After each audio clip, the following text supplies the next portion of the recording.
میکنه. ستاره مهیه، خدا 100,000 مرتبه شکر، الحمدلله که کار کرد. الانم لایو هستیم. سلام بر همه عزیزان. سلام. من با چند تا خانم عزیز و بسیار بسیار پروفشنال اینجا هستم.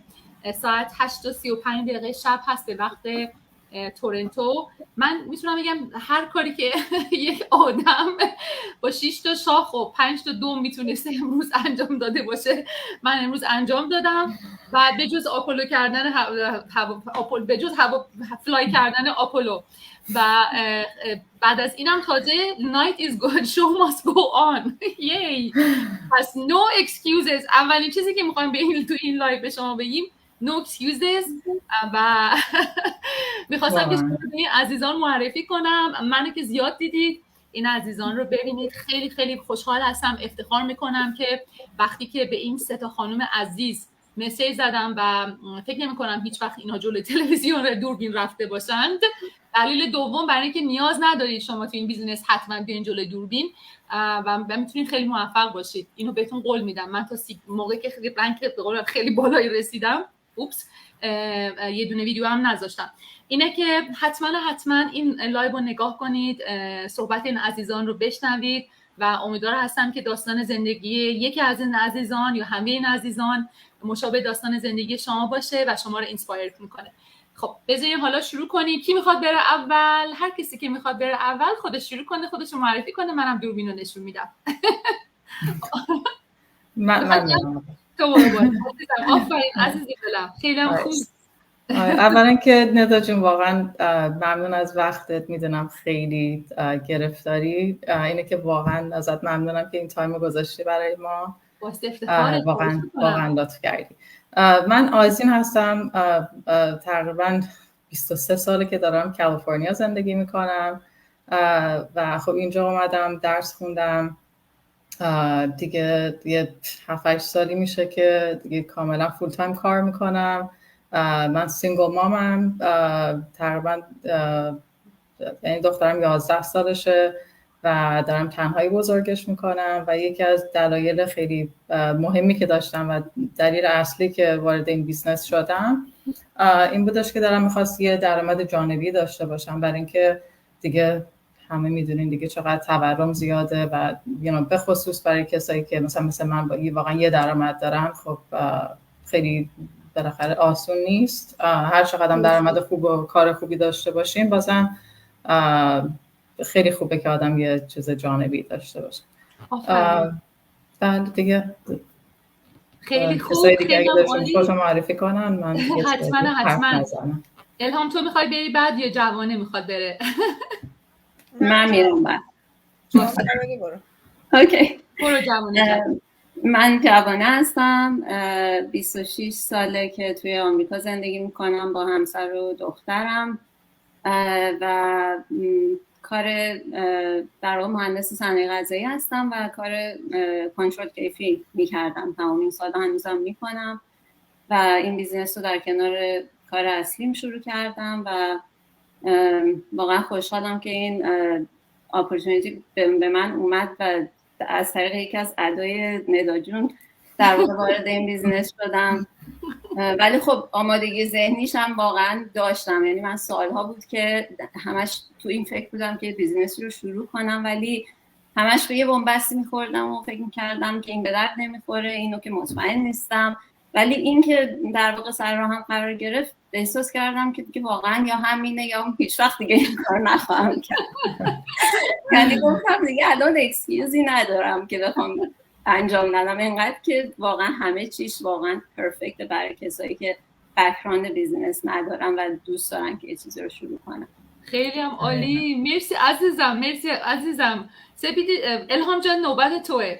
ببخشید سپیدی جون دارن نگاه میکنن. سلام به تمام کسانی که دارن نگاه میکنن، مرسی از اینکه با ما هستید. الهام جان بزن بریم. قربونت برم. خودتو معرفی کن برای دیگران بدونن الهام کی هست. من الهامم، ماه پیش 50 سالم شد. همیشه با شوخی از اون موقع تا دارم میگم من الهامم با 50 سال اکسپریانس. تولدت مبارک با یک ماه تاخیر. مشالله بهت اصلا نمیاد 50 سال بشه، به همه بگو 30 سالمه. من دارم میزنم به تاخیر. معمولا باید به جنگم، کارت شناسایی ازم میخوان. و اینکه خیلی چیزای مختلف تو زندگیم امتحان کردم. بک‌گراند اصلیم اصلا هنر بود، لیسانس نقاشی دارم هنوزم، ولی تو اون زمینه خیلی فعالیت نکردم. بعد میگم کارهای مختلف امتحان کردم.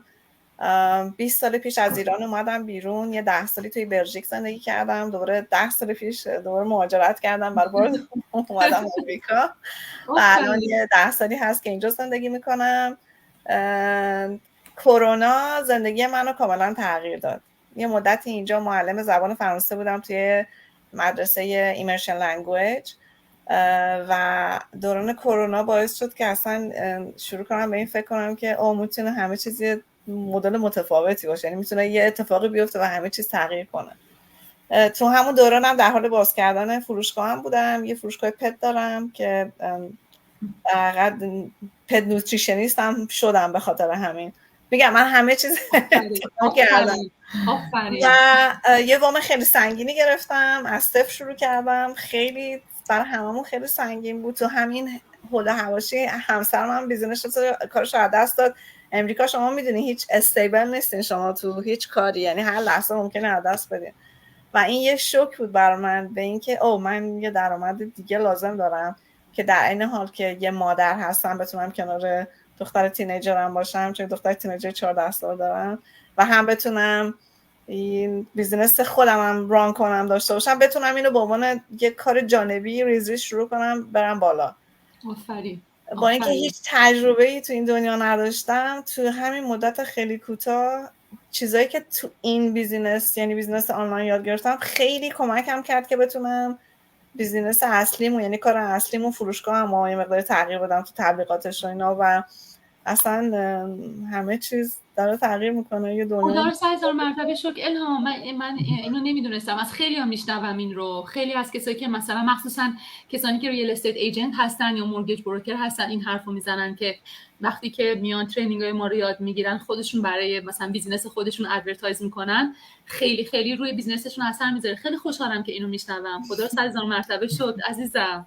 خیلی واقعا خدا رو شکر، واقعا خدا رو شکر. میگم من نزدیک 1400 دلار هر ماه فقط پول تبلیغات میدادم، الان اونو خودم دارم به اضافه پولی که برای تبلیغات فیسبوک و گوگل و اینا میدادیم. درسته؟ حالا الان من خودم اونو با این مقدار خیلی کمتری دارم انجام میدم و اصلا نتیجهش خیلی متفاوته. خیلی متفاوت هست به خاطر اینکه اون چیزایی که ما به قول معروف توی اینجا توی این ترینینگ ها بهمون یاد میدن خیلی متفاوت از اون چیزی هستش که بیرون به آدما یاد میدن. مثلا به آدما میگن یه دونه پست فردا تو اینستاگرام بگذار، بعد برو پستتو بوست کن بعد good luck with your ad manager هم سر ریستریکت میشه.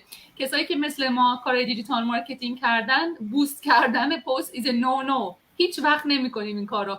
100 بار مثلا من اینستاگرام مسیج زده یا فیسبوک مسیج زده این پست رو بوست کن، این پست رو بوست کن. حتی با خود فیسبوک هم که مثلا من صحبت میکنم همیشه میگن نه نکنید. نمیدونم چرا پرامپت میکنن آدم‌ها رو که این کارو بکنن. و خب این کارو که میکنید بلافاصله ریستریکت میشید و دیگه نمیتونید ادورتایز کنید. یه سری چیزا هستش که به روش لقمه رو دور گردن به قول معروف چرخوندن توی کسایی که کارهای دیجیتال مارکتینگ بلد نیستن بهشون یاد میدن. اینجا ما خیلی سیف میخوایم بریم جلو. نمیخوایم بیزینس اکانتمون رو در از 2 روز از دست بدیم. ما میخوایم از فیسبوک $100,000 پول در بیاریم، بعد اکانتمون حفظ بشه. میخوایم از یوتیوب $100,000 پول در بیاریم، بعد اکانتمون حفظ بشه. در چه اون ریسکای اونجوری رو نمیکنیم. خیلی هم عالی.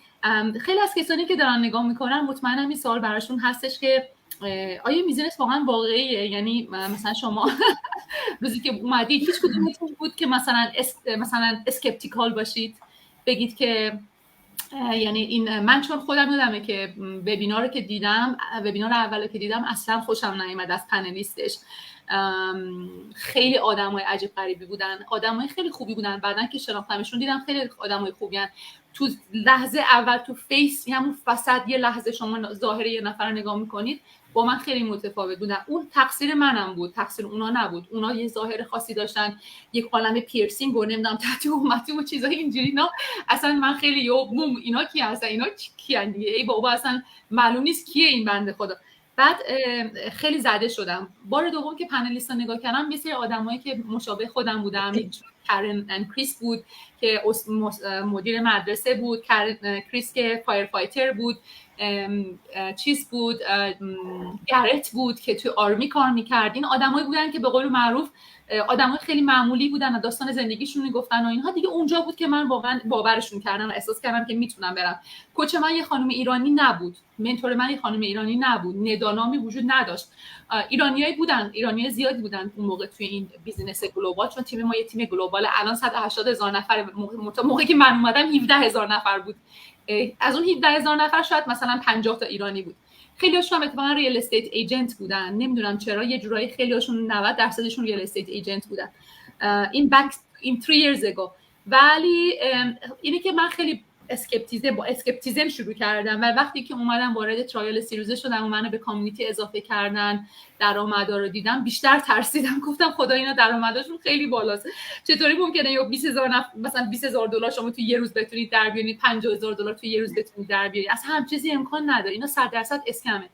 بعد یهو دیدم یه خانم مسنی زده بود $500 اون روز درآورده بود. کم کم کم کم از بسیار بسیار اسکپتیکال بودم رسیدم به خونسا و بعد کاملا رسیدم به یه جایی که گفتن نه اینا آدمای واقعی هستن، درست هستن و این کارو من شروع می‌کنم.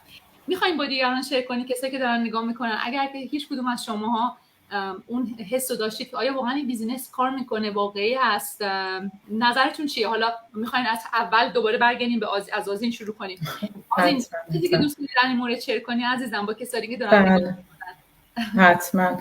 نه منم اولش راستش من فکر میکنم 3 تا وبینار مختلف رو نگاه کردم. اولی این که نگاه کردم زیاد خوشم نیامد، ولی خب یه کمی اینتریک شده بودم که ببینم چیه واقعا این بیزنس. دوباره یکی دیگر نگاه کردم و آخر وبینار مثلا میان کسایی که تو این بیزنس هستن مثلا میان راجع به ساکسسشون میگن و شروع کرد مثلا بعضیشون مثلا میگفتن که چقدر پول در میارن و اینا و برام خیلی جالب بود و بالاخره میگم 3 دفعه نگاه کردم و به این نتیجه رسیدم که این اپورتونیتی رو تیک بکنم، برم توی ترایل 30 روزه. وقتی که وارد ترایل 30 روزه میشین و میاین میبینین کسایی که یعنی توی یه وبسایت، یه چی اسمش فیسبوک پرایوت هستش که واردش میتونین بشین، وقتی که میرین اونجا و میبینین پستای مردم رو میبینین که توی این بیزنس هستن و میان به قول شما مثلا از اون کسی که تازه شروع کرده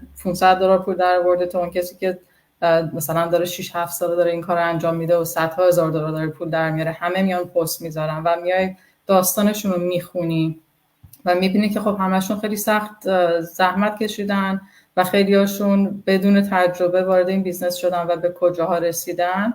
واقعا آدم دلش میخواد که ما میدونی دلش میخواد که بتونه همین کار رو انجام بده و وارد این بیزنس بشه و بتونه مثل اونا ساکسسفول بشه. اینه که منم خب البته من پست شما رو اول دیدم و اینترستد شدم. اینه که اول از همه شما رو لوکاپ کردم. مصاحبه‌های منو نگاه می‌کردی اصلا؟ پست شما رو که دیدم، بله من از اینستاگرام پست‌های شما رو دیدم. اولین پستی هم که دیدم توی پارک بودیم، بچه‌ها پشت داشتن بازی می‌کردن، سر صدا بود و شلوغ پلوغ بود، ولی اصلا از انرژیتون انقدر خوشم اومد که شروع کردم فالو کردن شما رو. و اصلا نمیدونستم که واقعا شما چه بیزنسی دارین. اصلا راجع به بیزنس نبود پستتون که من اول از همه دیدم. ولی اول از همه یه دفعه فکر کنم توی یکی از پستاتون مثلا گفتین که من مهندسم، تو کانادا کار میکنم. فوری رفتم تو لینکدین سرچ کردم، خب واقعا همچین چیزی هست. بعد دیگه من خیلی ریسرچ کردم، یعنی بعد از اینکه وارد این ترایل 30 روزه که میشین و اسم کمپانی رو بهتون میگن و مدل کامیشن ها رو براتون توضیح میدن، اینا رو همه رو میتونین برین چیزش کنین، گوگلش کنین، سرچ بکنین راجبش و مطمئن بشین که واقعیت داره یا نه. و اینکه این کمپانی که ما باهاش کار میکنیم حدود 50 سالشه و یه کمپانی موفق هستش و مدل طرز کامیشن دادنش رو پتنت داره، یعنی این ثبت شده.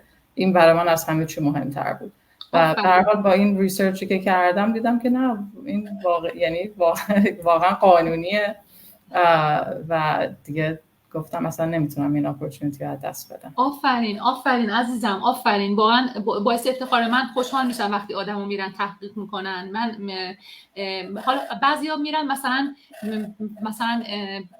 فرض کنید یه سوالو مثلا از من میپرسن، خب من کوچشون هستم، بعد میان این سوالو از جوانم میپرسن، بعد از آذینم میپرسن، بعد حالا مثلا فرض کن من ممکنه کوچ باشم ولی مثلا جوانه هنوز کوچ نشده، حالا مثلا 2 ماه دیگه 3 ماه دیگه کوچ میشه، بعد ممکنه یه سری چیزا رو ندونه، چون یه سری چیزا مثلا این که مثلا قوانین نمیدونم تکس چجوری هست، مخصوصا بچهای اروپا، حالا تو کانادا آمریکا این کمپانی میره میذاره دقیقاً کف دست دولت کانادا و آمریکا، یعنی به IRS اعلام میکنه، به CRA اعلام میکنه، ولی کشور اروپایی خودتون باید برید اعلام کنید، سلف دیکلر میکنید.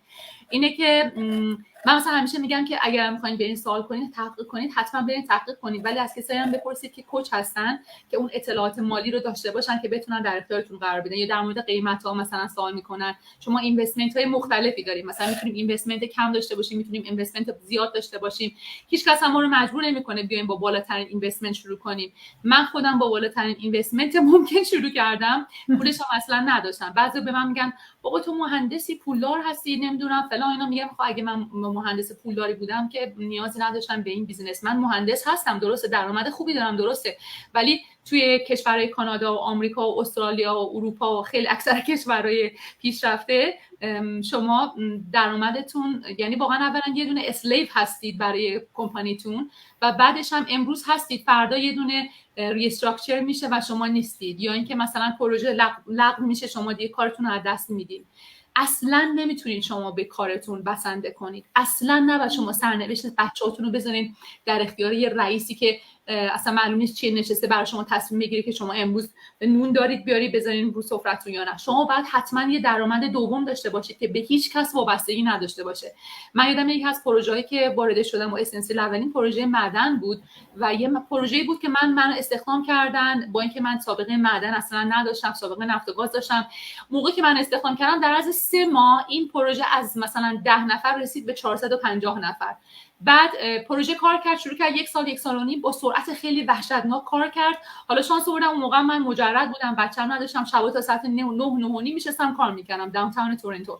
یهو بین روسیه و دولت عربستان یک موافقت، یک توافق به وجود اومد و کل پروژه ما کنسل شد. 450 نفر. حالا من شانس آوردم جزء کورتین بودم چون کارم خیلی خوب بود، منو نگه داشتن، ولی تقریبا مثلا 420 نفر رو لیاف کردن. ببینید شما نمیتونید کاریتون رو در اختیار پالیتیکس بذارید. اگر که کاری میکنید که بستگی به کامودیتی داره، نفت، معدن، گاز، یه چیزی هست که یه به قول معروف توافق به وجود بیاد تو دولت‌های مختلف، شما کارتون رو از دست بدید. اینه که این خیلی نکته خوبی اشاره کردی بهش آذین جان. آفرین عزیز دلم، مرسی که شیر کردی. خواهش میکنم. نه واقعا الان انقدر دنیا تغییر کرده و مدل جابا اصلا تغییر کرده. یعنی اگه آدم بخواد مثل 20 سال پیش فکر کنه، خب میدونی به هیچ جا نمیرسه. الان شما یه کافی میخواین سفارش بدین، دیگه من فکر میکنم تو 1-2 سال گذشته هیچ وقت نرفتم تو صف وایسم مثلا از استارباکس برم کافی بگیرم. تلفنم برمی‌دارم، اوردر میدم، میرم پیکاپش میکنم. یعنی همه بیزنس ها به هر حال یه حالت آنلاین دارن. حالا سیستم ما کاملا آنلاینه ولی کلا سیستم داره تغییر میکنه. یه سری جابا دارن از بین میرن. در نتیجه اگه آدم نخواد این تغییر رو قبول بکنه و با نخواد آنلاین کار بکنه، اصلا یهو میبینیم 5 سال دیگه اصلا کار نداره. دقیقاً همینطور هستش. اینه که خیلی خوشحال هستم که واقعا میبینم آدمایی که مثل شما هستن، اینقدر پروفشنال هستن، اینقدر موفق هستن تو کار خودشون، میان و وارد این بیزنس میشن. حالا این معنیش نیست که اگر شما مثلا یه خانومی هستید یا یه آقایی هستید که تحصیلات بالایی ندارید یا مثلا کاری اصلا هیچ وقت نکردید یا سنتون بالا هستش نمیتونید تو این بیزنس موفق باشید. من همیشه مثال خانم دبرا رو میزنم که فکر میکنم بالای 60 خورده سالشون باشه. یادمه که مثلا من میگفتش که توی 1 ماه یهو $50,000 پول در آورده. من فکر نمیکنم والا وکیلاش هم توی 1 ماه $50,000 پول در بیارن. خیلی از استیهوما رو داریم، مثل روان، نمیدونم هزاران نفر میتونم الان مثال بزنم که از یه دونه پزشک درآمدشون بیشتر هست. این یه بیزینسی نیستش که از شما رزومه بخوان، بیان بگن رزومتون رو آماده کن، بعدش هم برو دانشگاه 6 تا نمیدونم مدرک بگیر، بعد بیا اینجا حالا ما قبولت بکنیم یا نکنیم. حالا بعد از اینکه نظر الهام جون و جوان جون شنیدیم، میگم که چه جور آدمایی میتونن وارد این بیزینس بشن و این بیزینس برای چه آدمایی مناسب هست. دفعه قبل جوانه بعد از آزی رفت یا آره فکر میکنم تو رفتی. آره من بودم. آره ندا جون منم خیلی اسکپتیکال بودم، اگه بگم نبودم دروغ گفتم. خودتونم میدونی انقدر ازتون سوال کردم که من نمیخواستم بگم خودت گفتی. خودم هم گفتم من میندازم بیرون. ولی اصولا کلا از یه آدمی هم که خیلی مثلا باید همه چی رو چک کنم. منم مثل آزین جون انقدر چه میدونم گوگل سرچ کن و به خصوص بعد اینکه وارد اون ترایل 30 روزه شدم خب بیشتر اطلاعات داشتم. خلاصه تا جایی که تونستم سر و ته همه ولی خب خوشحالم چون که با چشم باز وارد این بیزنس شدم، یعنی دیگه بهانه‌ای برای خودم نذاشتم و واقعا وقتی وارد شدم و یه چیزی که خیلی برام جالب بود این که این کامیونیتی بزرگ با اینکه همه دارن این کارو میکنن ولی تو توش رقابت نمیبینی، همه دارن به هم کمک میکنن.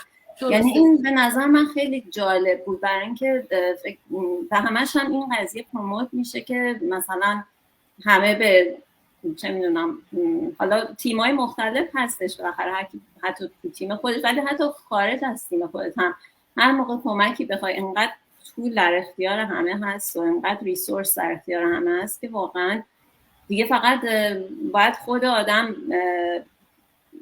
کمکاری کنه اگه که موفق نشه تو این بیزنس. به نظر من خیلی خیلی واقعا ریسورسیات هست. ببینید من واقعا میگم اینوستمنتی که این تیم روی آدما میگذاره unbelievable هست. من کسایی رو دارم که روز اولی که اومدن اینقدر یه خانومی هست اسمش هم نمیگم، اینقدر اعتماد به نفسش کم بود که وقتی من باش صحبت میکردم پای تلفن هر صحبتی که میکرد و بعد ازش خواهش میکردم 2 بار 3 بار تکرار کنه، میگفتم ببخشید متوجه نمیشم. این آدم مثلا الان بعد از 2 سال تو 2 سال حالا همون 1 سال بعد از 1 سال هم این کارو میکرد. میتینگ های مثلا 100 نفره 200 نفره میذاره پرزنت میکنه، چیزا رو توضیح میده. یکی از تاپ ارنرهای ما هستش، یعنی بالای $20,000 در ماه داره در میاره. زندگیش عوض کرد، خونه جدید خریدن، خونه‌ش رو عوض کردن.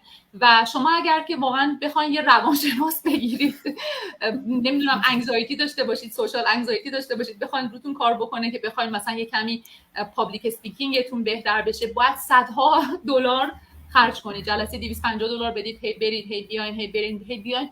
ولی اینجا توی یه زمان خیلی کوتاه روی پرسونال دیولپمنت شما کار میشه و این خودش خیلی ارزش داره. و چیزایی که مثلا آموزش میدن، خودشون میرن کورسای خیلی خیلی گرون رو، مثلا همین کورس یوتیوب من بودم دیگه، اون موقع که من اومدم یوتیوب وجود نداشت. 2 نفر رو فرستادن از این تیم، یک کورس 6 ماهه رو $25,000 پول اون کورس بود. این 2 نفر رفتن اون کورس رو پول دادن، $50,000 گذروندن و بعد برگشتن هی هر هفته صحبت میکردن وای چقدر سخته اینجوری اونجوری و اینا.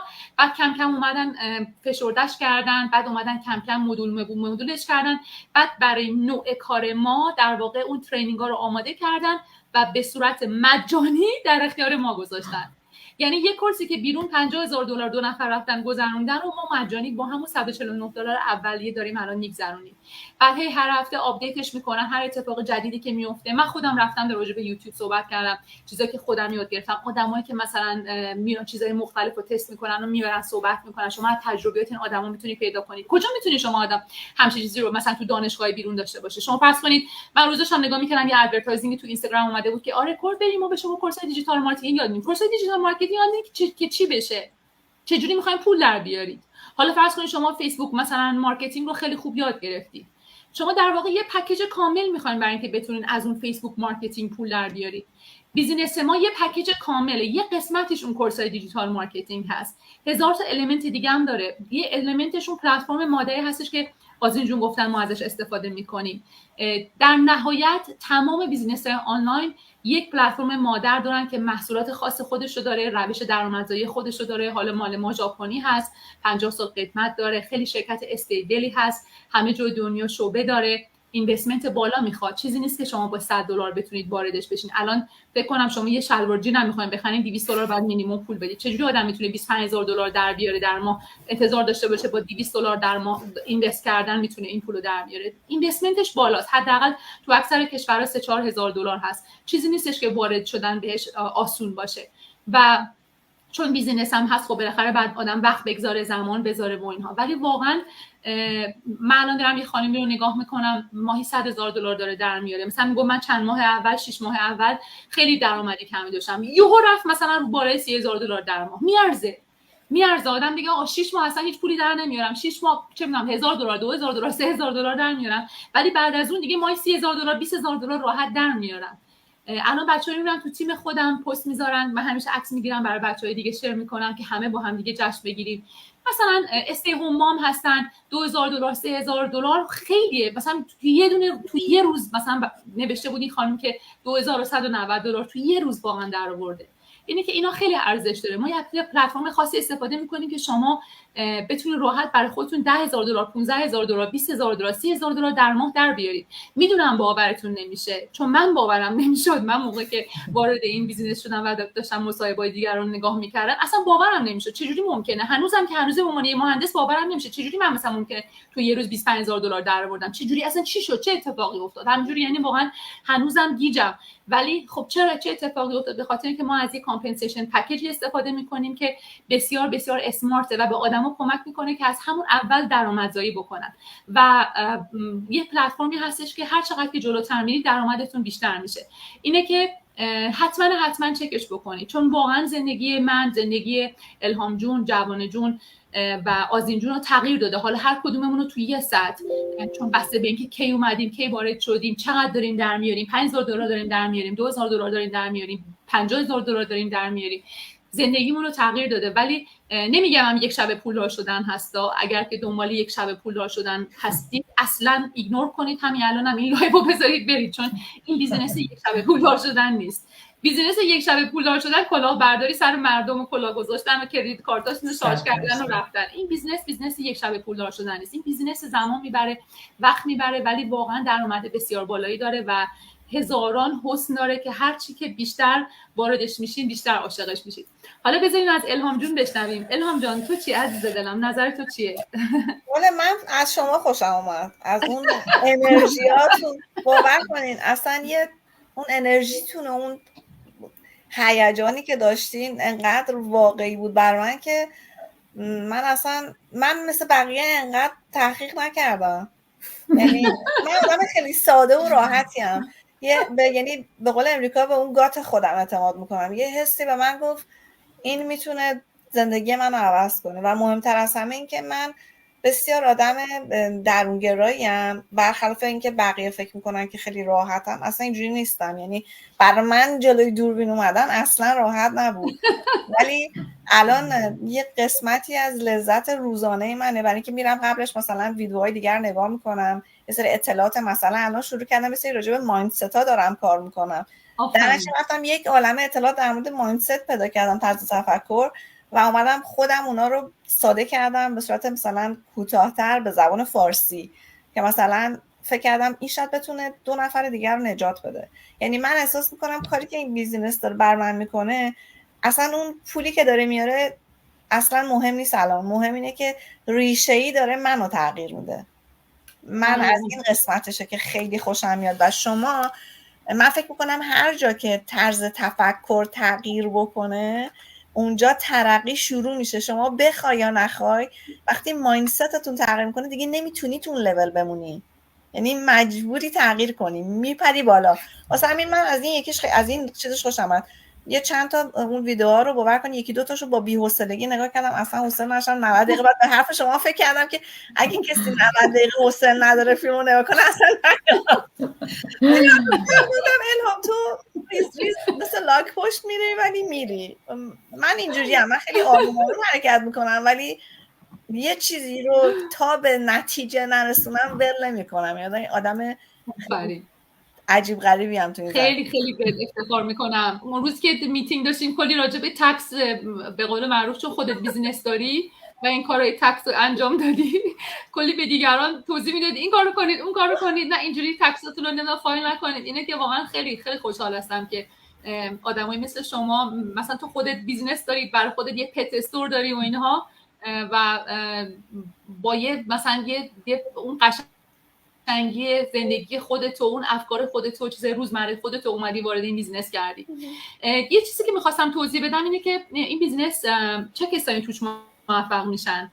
ببینید شما، من همیشه اینجوری بزرگ شدم، من زندگی راحتی نداشتم، بزرگ نشدم از این آدمایی که این تایتل باشن مثل بچه‌هامون، مثل این بچه‌های کانادایی که نمیدونم همیشه این تایتل هستن، هزار تا کادو هم براشون میگیری، نمیدونم اسباب بازی هم میگیری، بازم براشون کافی نیست و راضی نیستن و هیچ وقت خوشحال نیستن و همیشه برد هستن و مثلا میری مسافرت 90% مسافرت خوبه، 10% اون نمیدونم عروسکی که می‌خواستن بگیرن نگرفتن، فقط فوکسشون رو اونه. و حالا خیلی روی این مسئله من دارم کار میکنم ولی این مسئله منو خیلی عذاب میده و رنج میده، چون ما بچهای جنگ هستیم. یعنی من موقعی داشتم بزرگ میشدم همسن بچهای من بودن، موقعی بود که جنگ ایران و عراق بود.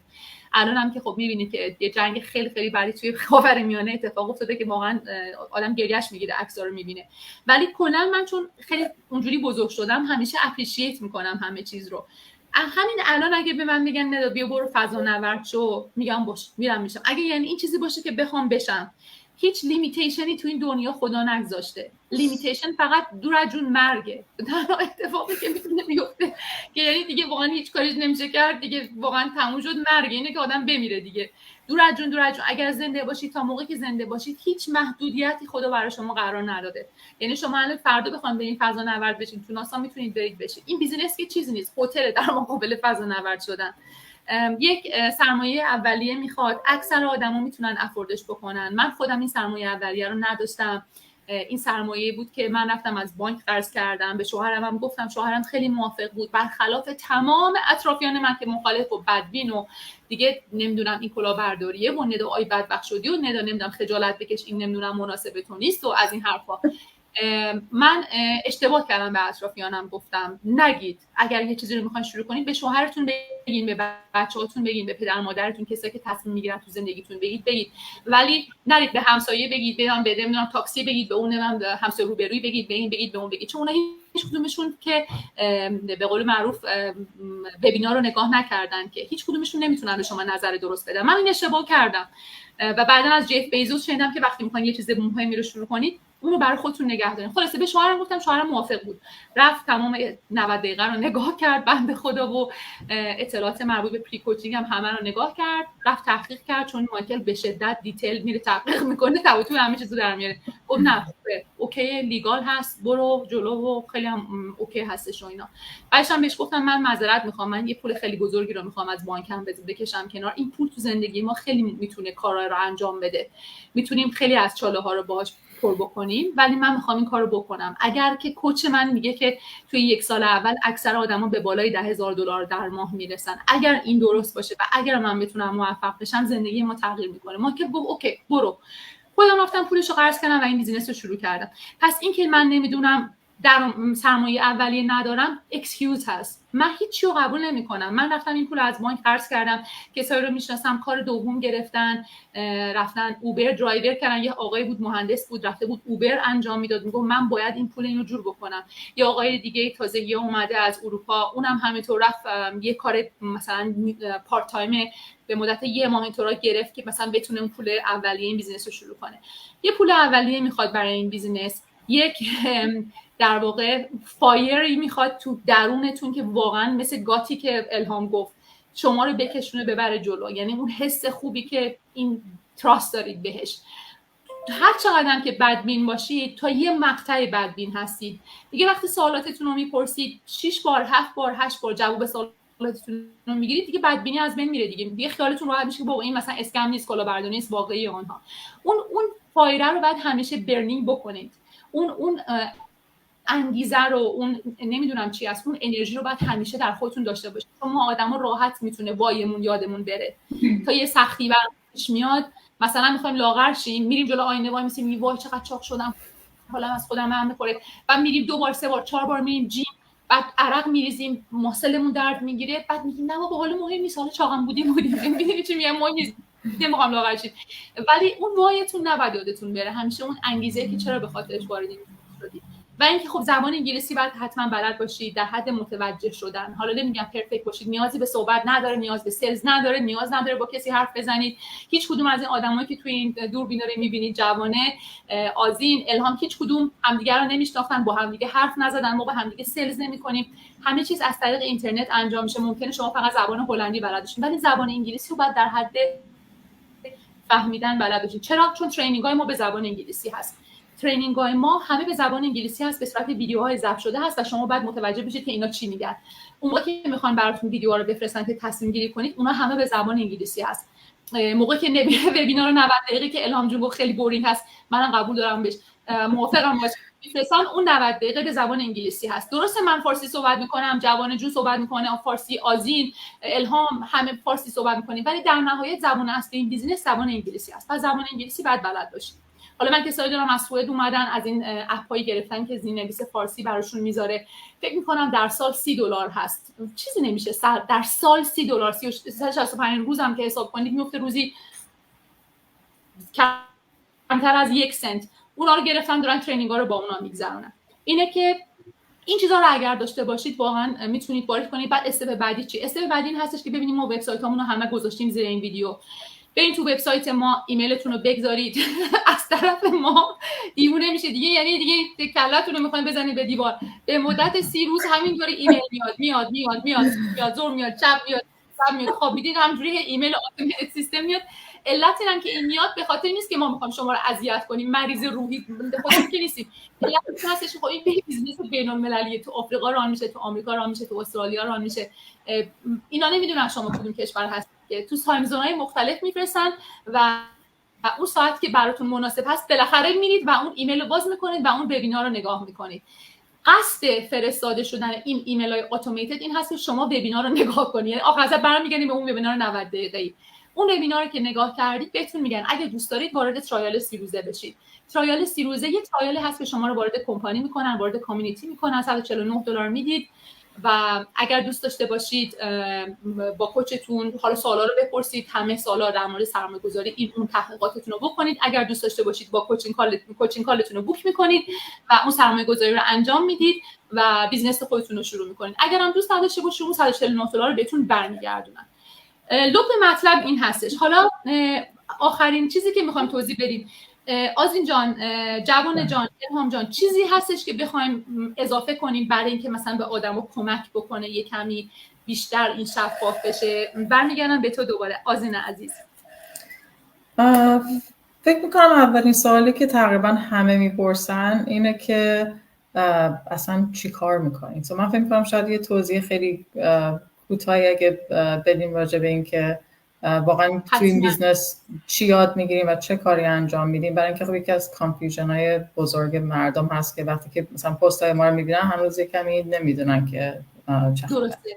حتما ببینید من همیشه میگم که این ای کاش من میتونستم جواب این سوالو در عرض 1 ثانیه بدم، نمیتونم بدم واقعا. همیشه میگم ای کاش میتونستم، ولی برای همینه که میگن اون وبینار 90 دقیقه رو ببینید. وبینار 90 دقیقه در مورد آنلاین بیزنس توضیح میده و اینکه پیلرهای آنلاین بیزنس چی هست. یعنی اگه شما بخواید خودتون یه دونه بیزنس آنلاین از منزل داشته باشید چه پیلرهایی احتیاج داره این کار. یه دونه سیستمی میخوایم که اتوماتد باشه براتون کار کنه که ما اینجا داریم، یه آیتی داریم، دیپارتمنت داریم، 24 ساعته سیستممون داره کار میکنه و زمستون بشه، تابستون بشه، نمیدونم کریسمس بشه، هر چیزی که بشه این استاپ نمیشه. یک پروداکت هایی هستش که اینها های سیلینگ پروداکتس هستن. تمام آنلاین بیزینس ها پروداکت دارن. ما پروداکت رو به صورت دایرکت نمیفروشیم. من فکر نمی‌کنم مثلا تو هیچ کدوم از لایوهای من یا جوان جون یا آذین جون یا الهام جون شما دیده باشید مثلا ما اومدیم مثلا لیوانو دستمون گرفته باشیم میگیم مثلا لیوان خیلی خوبه بیاین لیوانو بخرید ببینید چقدر قشنگه. اصلا ما فوکسمون روی پروداکت نیست، ولی پول از اون پروداکت میاد به صورت ایندایرکت. این پروداکت باید فروخته بشه، پول از این پروداکت میاد. این پروداکت رو شما برای استفاده شخصی خودتون میخرید. حالا میتونید با کمترین اینوستمنت شروع کنید و ارزون ترینش رو بخرید، میتونید مثل من با گرون ترینش برید جلو. تفاوت درآمداتون هم وجود داره. من این پروداکت رو برای پدرم خریدم چون پروداکتش مدیکال گرید هستش.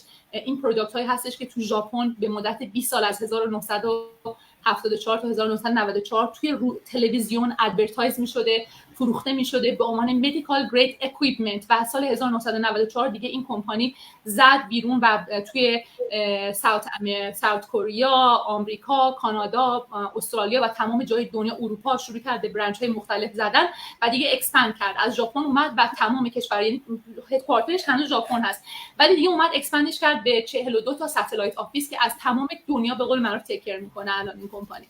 اینه که یه محصول فوق العاده خوبی هست، ارزون نیست همونطور که بهتون گفتم، برای همین گفتم چند هزار دلار بعد بدید. ولی مثلا وقتی مقایسه میکنید اون اینوستمنتی رو که میخواین بدید، یه مغازه بخرید، یه اوورهد بعد داشته باشید، کارمند بعد استخدام کنید، اینشورنس بعد بدید، پول نمیدونم شهرداری و اینو اونو بدید و این همه بدبختی آدم بعد بکشه. یعنی وقتی با آفلاین مثلا بیزینس ها مقایسه میکنید، در مقایسه با این بیزینس که تنها پولی که میدید پول در واقع همین محصول هست، یک بارم میدید، ولی حالا یه آنگوینگ کاست هم که هزینه ادورتایزینگ هست و درآمدی که دارید واقعا اصلا unbelievable هست. یعنی اصلا 100 برابر اون پول اون محصول و اون سرمایه اولیه‌تون در میاد. ولی در نهایت کاری که ما میکنیم، اگه به من میگن نه تو چیکار میکنی تو این بیزینس، آذین تو چیکار میکنی، جوونه تو چیکار میکنی، الهام چیکار میکنی، ما با آدمایی که میخوان وارد دنیای آنلاین بشن و از طریق آنلاین درآمدزایی کنن کمک میکنیم که بتونن بیزینس خودشون رو ستاپ کنن. و یه پکیجی داریم که هم ترینینگ توش داره، هم محصول درستی توش داره، هم تمام مارکتینگ متریالا اینا همه در اختیارشون قرار میگیره، منتورینگ، کوچینگ، تمام این پکیج یعنی یه چیزی آل اینکلوسیو هست که در اختیار این آدما قرار میده. ما ساعت‌ها روشون وقت میگذاریم. تیممون هفتگی میتینگ داریم، 2 بار در هفته، سه شنبه ها و چهارشنبه ها میتینگ های هفتگی داریم و واقعا بسیار اینوست میکنیم روی این آدما برای اینکه بتونن به جایی برسن که برای خودشون حداقل ماهی $10,000 درآمد داشته باشن. حالا ممکنه یه نفر در عرض 3 ماه به اون مرحله برسه، یک نفر ممکنه در عرض 9 ماه به اون مرحله برسه و این یه تیم آل اینکلوسیو هست. شما ممکنه لزبیان باشید، ممکنه سیاه‌پوست باشید، ممکنه بهایی باشید، ممکنه یهودی باشید، اصلا بر هر چیزی که باشید، هر گرایشی که داشته باشید محترم هستید. یک تیمی هستش که به همه آدما احترام میگذاره و بر اساس اینتگریتی و صداقت در واقع ساخته شده. یک تیم بسیار بسیار مثبت و یک جای بسیار قشنگی هستش توی این کره زمین. اگه جواب سوالتو داده باشم آذین جان. بله خیلی واقعا خوب بود و واقعا همینه. یعنی خیلی خوب نمیدونن چیه ولی اگه برن وارد این ترایل 30 روزه بشن خیلی از سوالاشون جواب داده میشه و اینو بدونین که اگه واقعا این پول رو بدین و نخواین به هر دلیلی وارد بیزنس بشین اون پول بهتون پس داده میشه، ولی واقعا ارزش داره که برین ترایل 30 روزه رو گوش بکنین و خودتون واقعا تصمیم بگیرین که این بیزنس به دردتون میخوره یا نه. بله 100% همینطوره. مرسی عزیز دلم. جوان جان چیزی هست؟ قربونت برم عزیزم. جوان جان چیزی هست که بخوای مثلا اضافه کنی به صحبت‌هامون که فکر می‌کنی مناسب باشه برای کسی که دارن گوش میدن؟ من خواستم اینو اضافه کنم. شما وقتی موضوع اینوستمنت رو میکشید وسط، درسته اون مقدار پول زیادی نیست ولی واقعا هر بیزینس دیگه‌ای رو بخوای شروع کنی خیلی بیشتر از این باید اینوست کنی.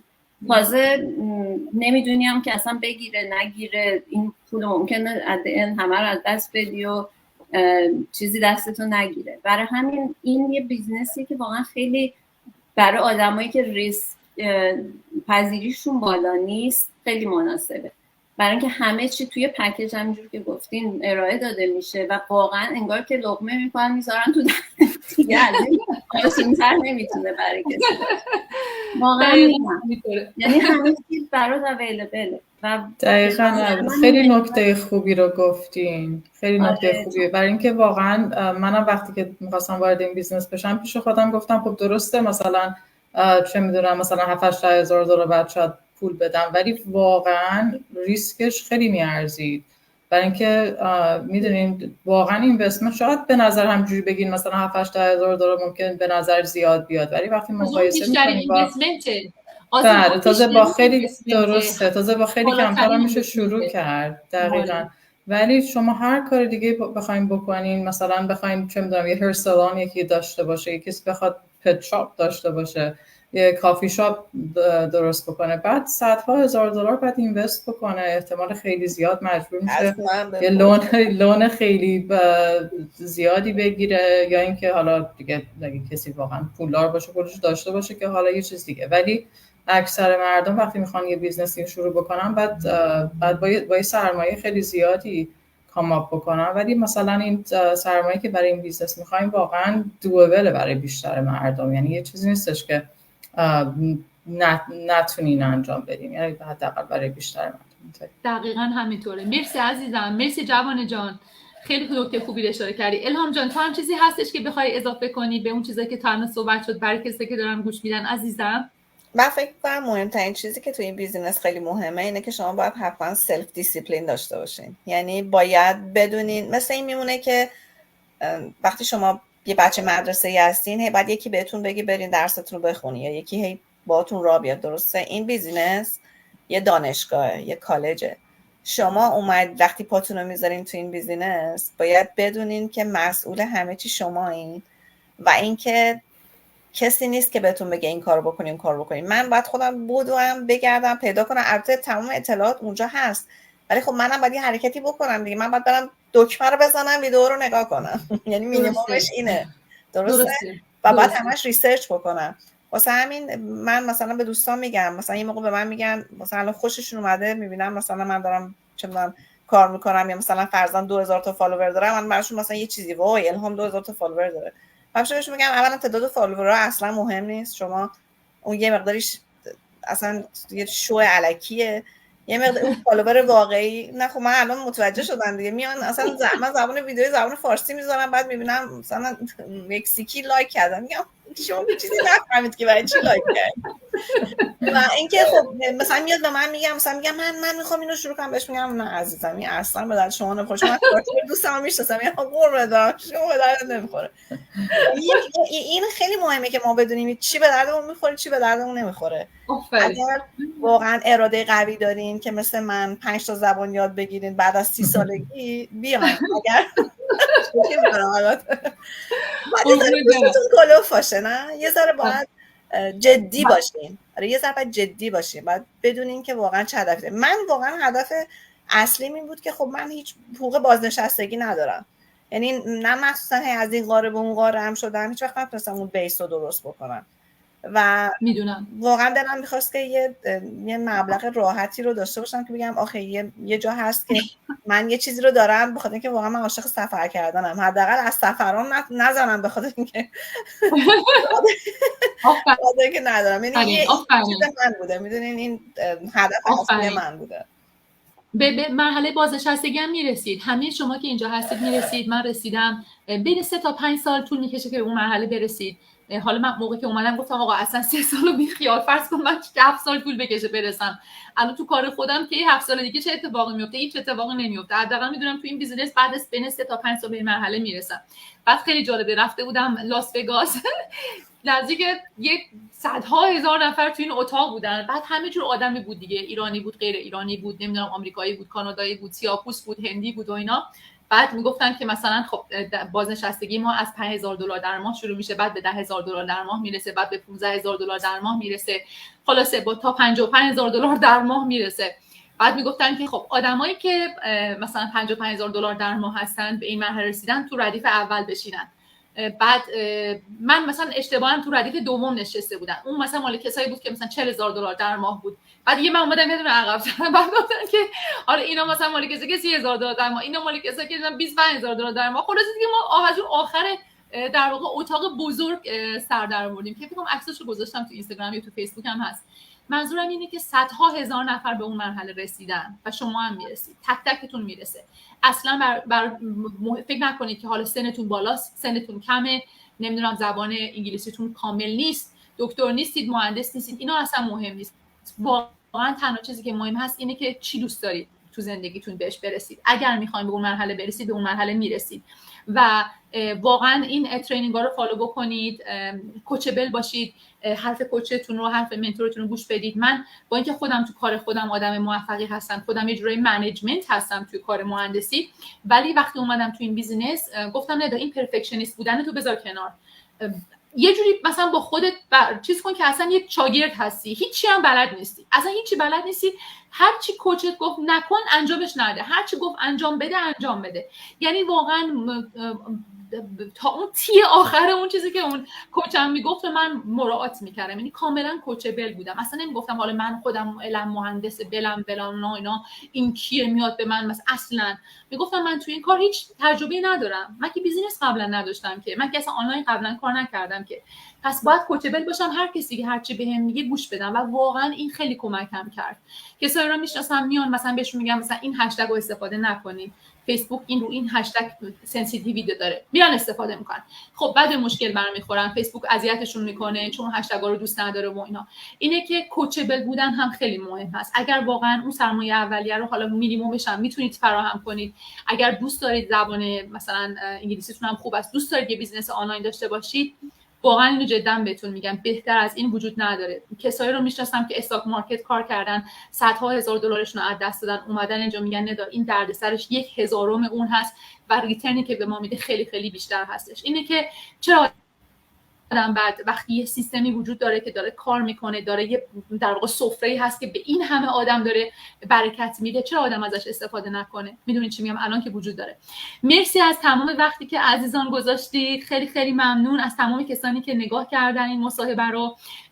امیدوار هستم که همونطور که برکت این بیزینس تو زندگی ما اومده تو زندگی شما هم بیاد. اگر چیزی هستش که دنبالش هستید و هر جا که هستید، شبتون روزتون، حالا اگر اونور دنیا هستید، استرالیا هستید، دبی هستید، هر جای دنیا که هستید بخیر باشه و مرسی از اینکه نگاه کردید.